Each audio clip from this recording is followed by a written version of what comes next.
Hello and welcome to the No Fear podcast. Today's guest is Hillel Zand of Maniv Mobility. Maniv is a venture capital firm focused on early stage startups in transportation. We discuss everything from his move from the United States to Israel, his entry into VC, and the state of the transportation market as a whole. This episode is perfect for anyone looking to enter the VC space. Enjoy.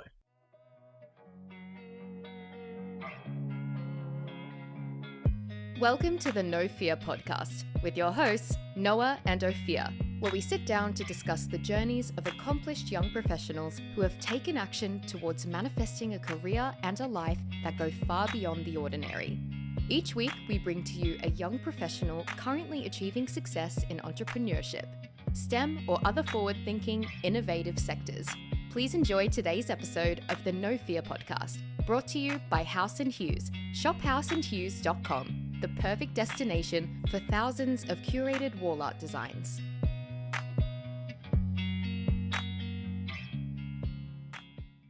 First off, Hillel, great to have you on. Thanks for hopping on today. I appreciate the invite, Ophir. I'm really happy to be here. So definitely a special guest calling all the way from Israel. If you can tell us a little bit about your background, how did you get there? What industry of work are you in? What are you currentently pursuing? Yeah, great question. Sort of a mishmash of a background, coast to continent, as I like to say. I was born in New York City, lived there till I was 9 years old, then moved across the country in the U.S. to a small village in California called Palo Alto. So I consider myself as having grown up in Palo Alto and, went to middle school and high school and really lived the Silicon Valley sort of childhood. And when I was 18, my parents decided to move to Israel.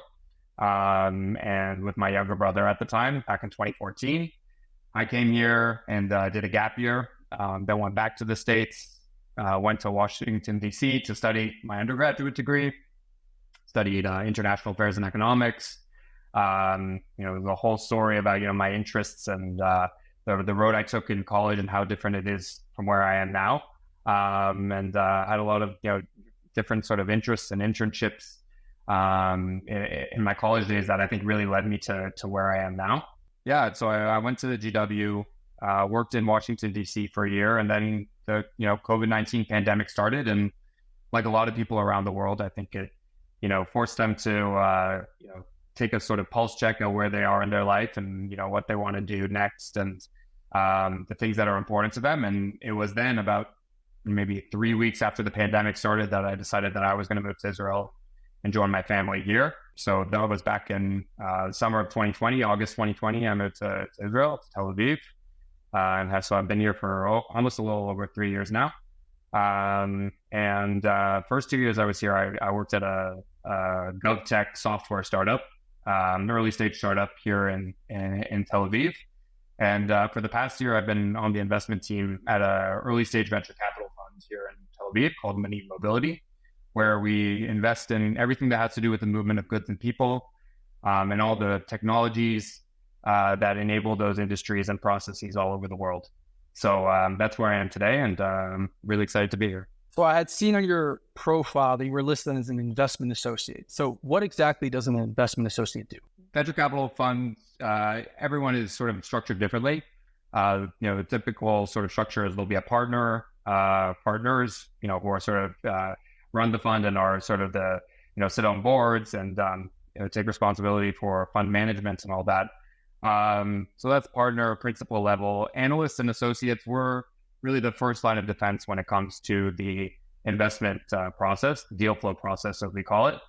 And so that involves sourcing deals, processing, inbound deals that come to us, companies seeking investment, being that first line of defense, doing the initial analysis and intake of the companies, and then following up, on those after the first intake, taking calls with founders, doing due diligence, doing market research, and then on top of all that, being attuned to everything that's going on within our industry, both the headlines and the trend lines, as I like to say, and a lot is happening in our industry, and that has to inform how we make our investments, where we think that, the next unicorn and the next diamond in the rough is going to come from.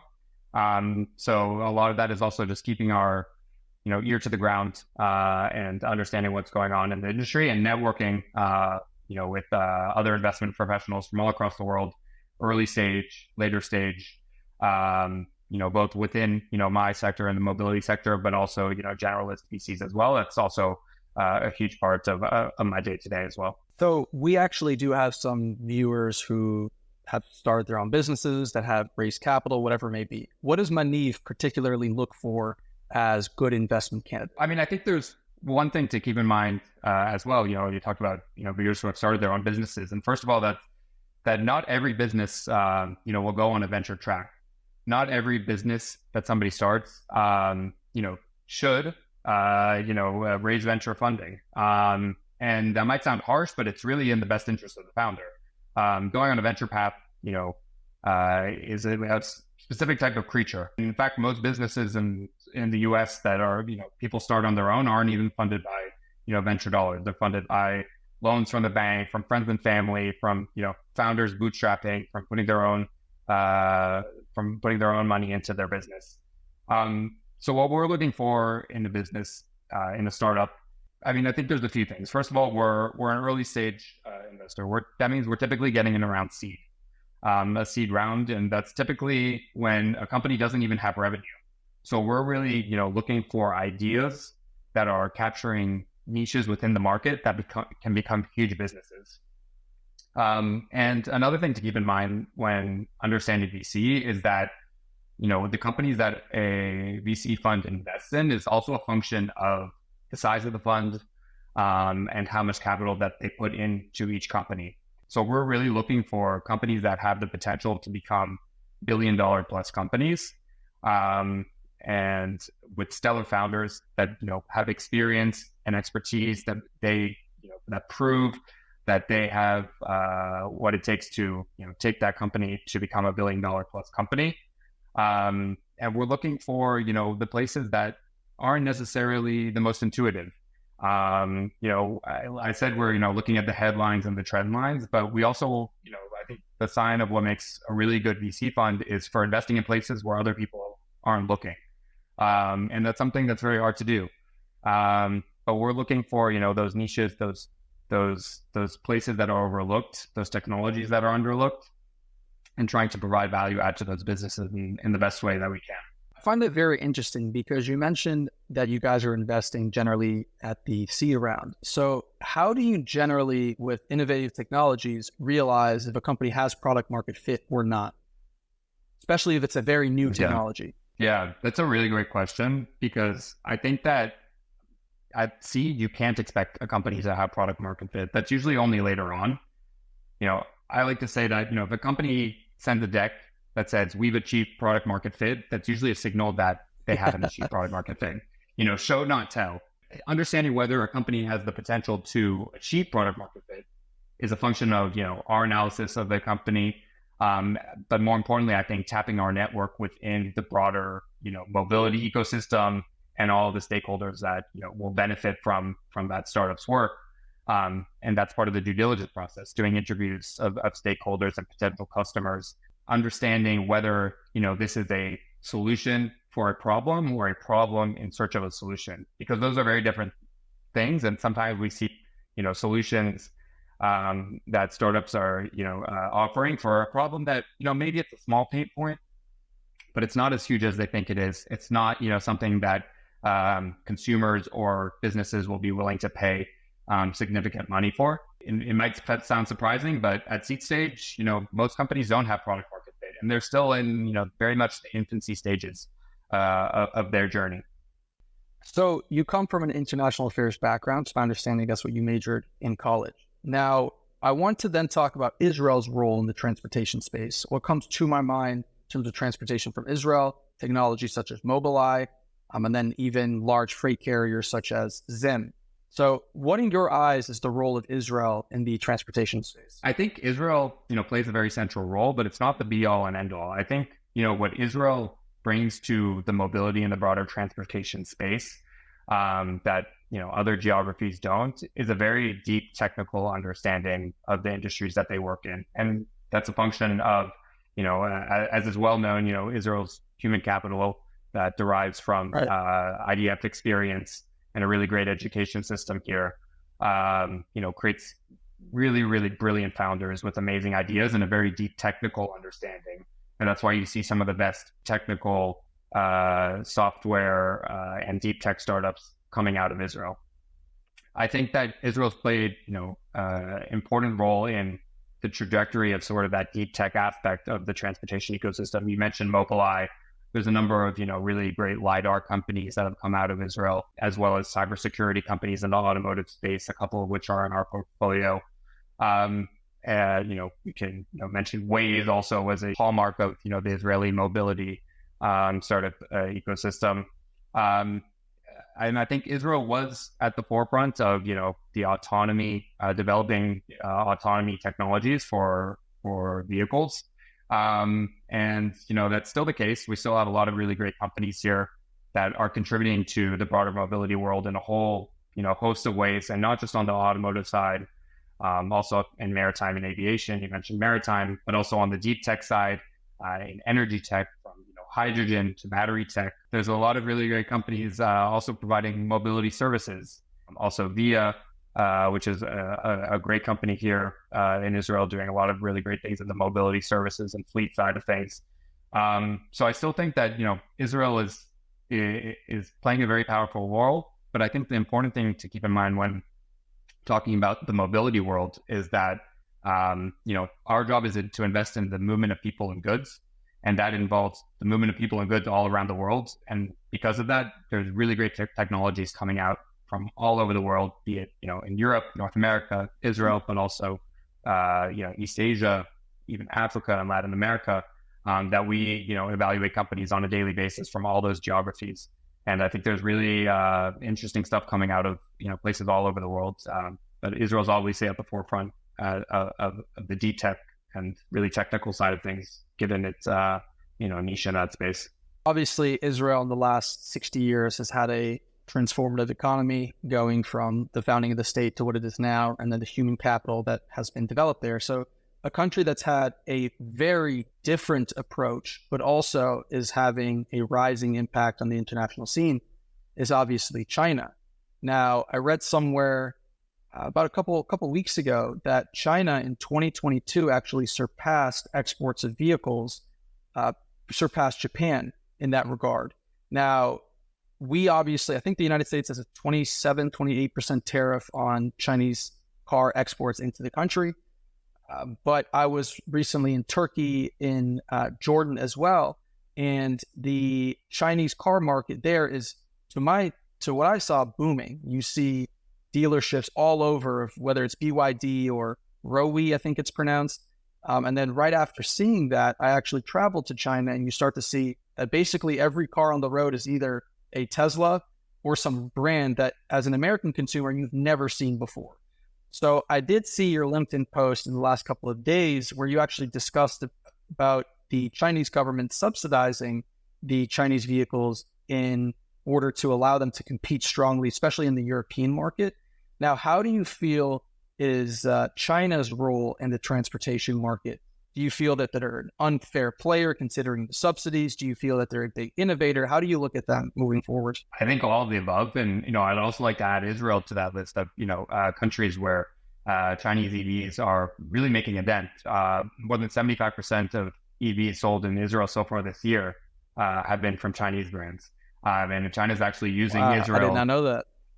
Yeah, China's really using Israel as a testing ground for its entry into the European market, given Israel's sort of unique state on the unique sort of standing on the geopolitical side of things, where it's open to both the West and the East in that regard.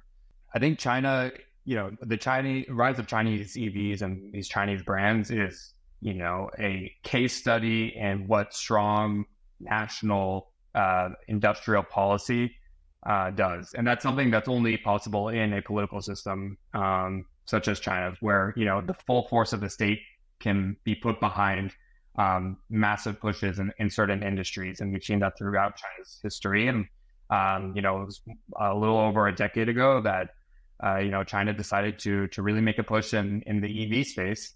because they knew that was the forefront of where certainly automotive technology was going to go.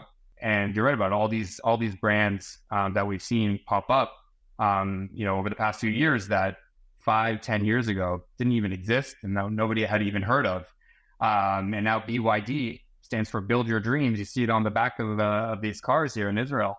The leading Chinese brands here in Israel, are becoming household names that weren't here before. And part of that is a function of subsidies, which the Chinese state is certainly putting behind these industries. But part of it is also just a really determined effort to innovate within automotive technology. And I think China is really pushing Western automakers to up their game, because it was only a few years ago where Chinese vehicles being exported to the West were almost a joke. The quality was paled far in comparison to Western OEMs. And today we see that's completely not the case. At the Shanghai Auto Show earlier this year, and now most recently at the IAA in Munich, which are two of the largest automotive conferences in the world, we've seen Western critics and Western OEMs really, really acknowledging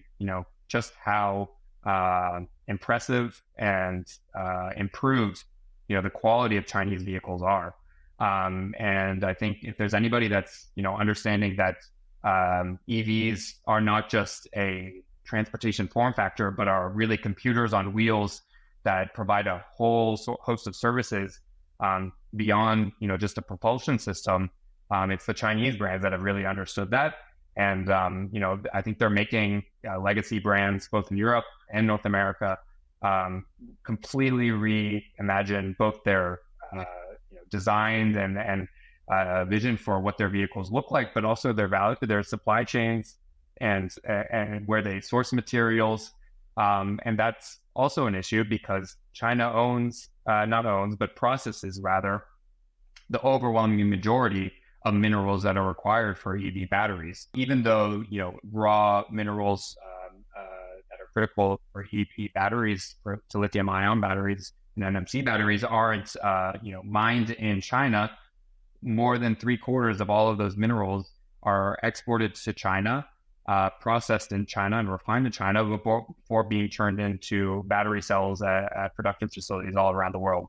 So China is becoming a huge player in the EV market, not just because of these OEMs, but also because of the role that they play within the EV supply chain and refining all the minerals that are necessary to create batteries that power EVs. So we've touched on the automotive industry a lot regarding the broader transportation space. Where else are we seeing innovation, whether it's maritime, whether it's through the air? Where else is innovation coming from? I think certainly we've seen the hype cycle of eVTOLs over the past decade or so. And I think there's been a lot of progress made in the eVTOL space, but I still think it's not as soon to come as we might think it was. In the same way where 10 years ago we thought there were going to be robo taxis back in 2018, 2020.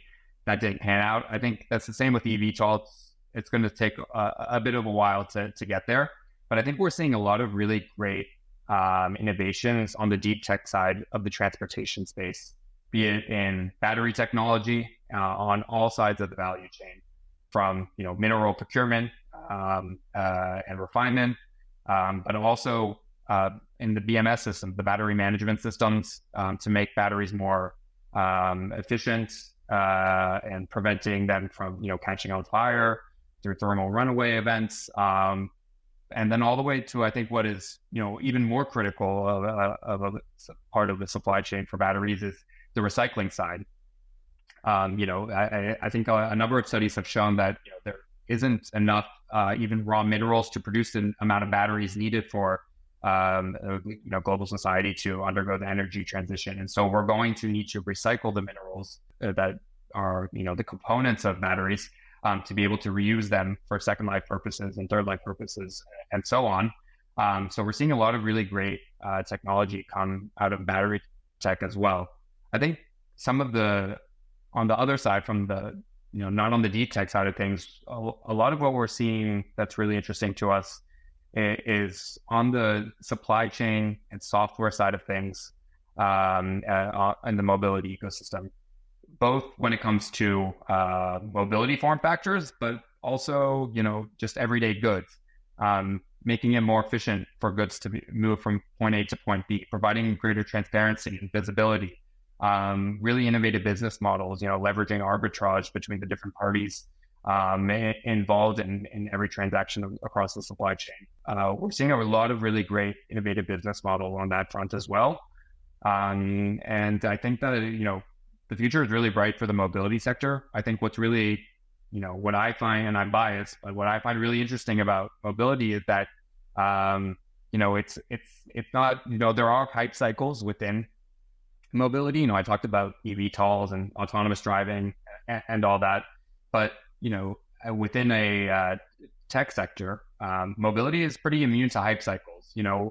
Whether we like it or not, moving people and goods from point A to point B is going to be a part of future investing, creation of wealth for generations to come. And it's not like other sectors where there's ebbs and flows within the different sort of trends and technologies that are really making headway. And so I think it's a really exciting time to be investing in mobility. And I'm really excited to see what our portfolio companies and, other really great mobility companies around the world are going to do in the next 5, 10, 20 years. Most definitely. I want to touch on something that's personal to me. I own an e-commerce business, so transportation for us is something that we invest a lot of time into getting right, finding most efficient routes, and so on.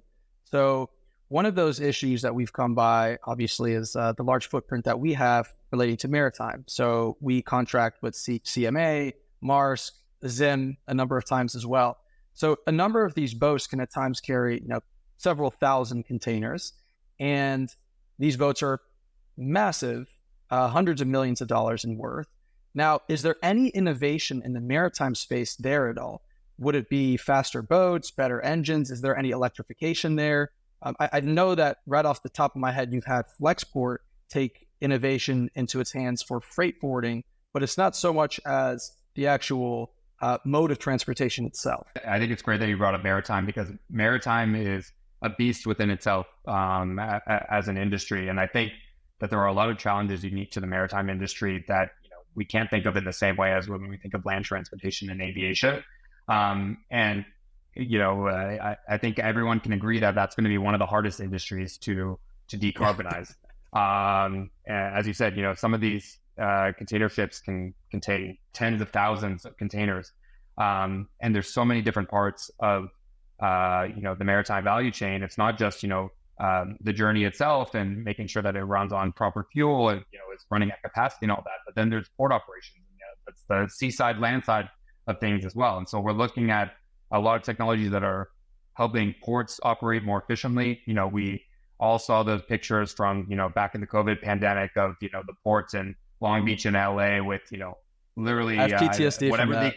whatever the equivalent of a traffic jam is at sea. Container ships were waiting for more than a month just to dock and to unload their inventory.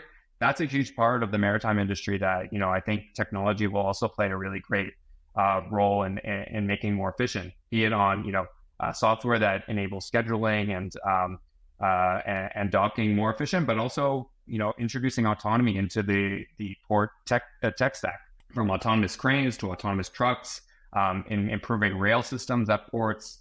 The quicker that containers can be, taken off of ships, the quicker that you and other business owners will be able to get their goods that they need on time. But yeah, going back to the technology itself at play, I think we've seen technologies in the carbon capture space, and that's one way of going around about the maritime emission problem. I think hydrogen is a sort of a Pandora's box for the mobility world, where you've mentioned hydrogen and everybody goes every which direction about thinking about whether it could be used for this application or that application. But I think that industry is largely circled around this idea that if hydrogen is going to, become a really mass adopted source of energy, maritime is going to be one of those industries that is going to, reap the benefits of it the most. There's a lot of sort of, nuances within, where hydrogen can be a good fuel source and where it can't be. And that's part and parcel to transportation and storage and production. But because of the nature of the maritime industry, I think that hydrogen will be a really good fuel source for container ships in the future. And that's why we see also, a lot of big oil companies investing in hydrogen technologies. I think Saudi Aramco invested in one of the biggest hydrogen fuel startups in the world, MOG. I think it's called AMOGY. Is that Israeli? I think that no, it's not Israeli. I think that it's a British company, but yeah, you see the Saudis, which have a huge vested interest in oil that's and they derive a lot of their revenue from oil that's being used on tanker ships and container ships. They need to stay ahead of the curve and know where future energy sources for ships are going to come from. And I think hydrogen will play a part in that in the future. Most definitely. I want to circle back to your position once more. How can you explain to our viewers how you got the position, how you went about networking? What was that process like? It's really, a crazy sort of journey, because I think, it's a lot of it is just being in the right place at the right time. And in the end, I found my position at Maniv on the LinkedIn post, on the LinkedIn job posting. But that's just the end of the story. I mean, when I moved to Israel 3 years ago, I did a lot of networking within the space, a lot of cold outreach to people on LinkedIn, phone calls, coffee dates, understanding what, people do, putting my name out there. And I interviewed for maybe 3, 4, 5 roles within different VC funds in Israel during the first few years I was here. Didn't get any of those roles. In hindsight, I think, I wasn't ready. And I had to learn a lot, to be able to get to where I was at the time that I interviewed for my current role. I think that, the things that I've learned the most out of the process of finding, my current role is that, just putting yourself out there. It's really cliche, but I love that, Wayne Gretzky quote about, you miss 100% of the shots that you don't take. And, my dad always told me, the worst thing that can ever happen is that somebody tells you no. But what I found, and I think that's also part of the Israeli mentality, is people are more than willing to help. I think more than half of the people that I just cold outreach to, responded to me, and I got a coffee with, or I spoke with. People are, really, really willing to help, realize your potential and, fulfill your dreams. And, I think something that's pretty unique to, the VC world, it's a pretty insular industry. Job postings, especially for, more entry-level roles, aren't super common. They might be a little bit more common, I think, in the US and Europe, but certainly not in Israel. And so, part of how a lot of people I know found their job in VC here in Israel is, willing themselves out there, making those, cold outreaches and, putting themselves at the doorstep of the decision makers, who could help them land a role within VC. I wish that was how I got my job. In the end, it was a LinkedIn job posting, and it was just right place, right time. It was a position in an industry that I wanted to work in. I think all those steps that I took before I landed this role and being in the right place, right time to find that job posting on LinkedIn, were immensely valuable in helping me understand both my strengths and weaknesses, more about the world that I wanted to be a part of. That's excellent advice for anyone looking to break into the industry. So as we do conclude, I want to ask you, what is that no fear moment in Hillel's life that's allowed him to overcome adversity and bring him to where he is today? It might sound super obvious, but moving to Israel was, my no fear moment. I had a job in the US that, I wasn't very happy with. And I wanted to find something a little bit more fulfilling. I had to do something really, I had to do some soul searching to figure out, what I wanted to do next. And picking up your bags and, moving halfway across the world, even though my family was here and I had a lot of friends here, is a really big life decision and something that, shakes up every part of your world, both from, finding a new job, making new friends, learning a new language, adjusting to a new culture. Life in Israel is fun, but it's got a lot of, challenges as well. And there's a lot of things about the US that I miss. But so deciding to, move here and completely change paths, both, from a career perspective, but also from just an everyday sort of life and cultural and social perspective, was, a really big decision for me. And I think, my advice for other people when they, reach that crossroad and have to make a really big decision in life is, really weigh the cost benefits.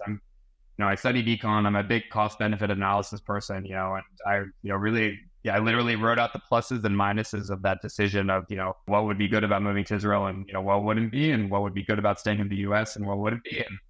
And that was how I reached my decision. So that's my advice to people is, put to pen paper. And, I think that when you look at things from a little bit more of a objective perspective, it helps you sort of make a decision a little bit better, because somebody who's, it's tough for me to make a decision sometimes. I think that certainly helped me. And but at the same time, you have to be a little bit spontaneous. And moving to Israel was also, as much as it was an objective and analytical sort of decision, it was also very spontaneous. So don't lose the spontaneity too, I think.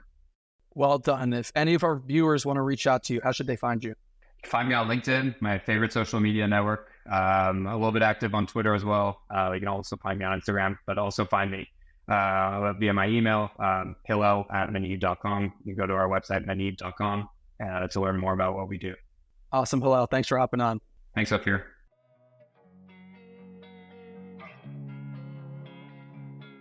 Thanks for listening to this week's episode of the No Fear podcast, brought to you by House & Hughes.